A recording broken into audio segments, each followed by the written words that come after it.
I'm here with Thirk at Winding Road Racing. Thirk, how you doing today? I'm doing pretty good, and you? Good, good. Thanks for taking the time to visit with us. Yeah, no problem. I wanted to see if you could walk us through the components that we modified or upgraded on the suspension. Okay, so we have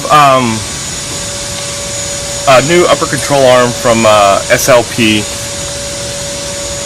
here in Texas, here in Austin, so we can adjust caster and camber on the 370Z.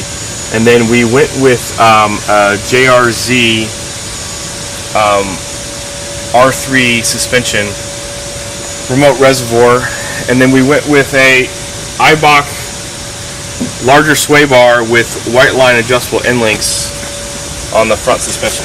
Now look, tell me, what is it about, what do these end links do that's like different than what was there?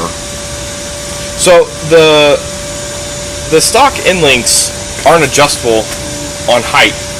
So when we lower a car and we do the corner balancing, we want to make the sway bar as neutral as possible so it doesn't have any bind left to right.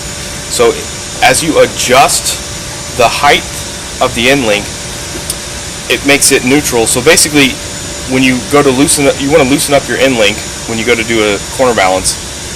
So it's neutral, so it can just pop in and out of the sway bar. There's no bind left to right.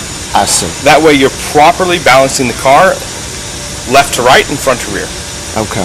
And this part here is a sway bar? That's your anti-roll bar, yes. We went with a larger anti-roll bar from Eibach.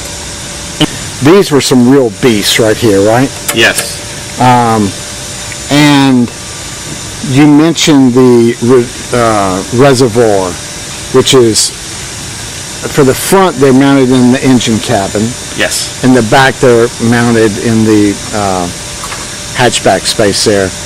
But just generally speaking, how did those work as compared to the shocks that were there? So we have three adjustments on these shocks. We have high speed and low speed compression and rebound. So stock shocks, you don't have any adjustment. So it helped us play with the grip coming out of the corners, on power,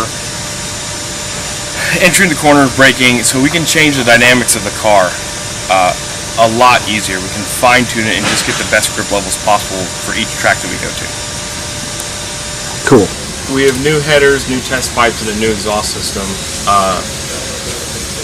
Basically, the headers and test pipe, the manifold, the cold air intake, we all purchased from Z1 Motorsports as a additional power kit, and then we went with MagnaFlow exhaust for sound, and we definitely get the most out of the tune that we got from Z1 Motorsports. Right. Our new camber arm from SLP, so we could definitely get more camber adjustment out of the rear of the car.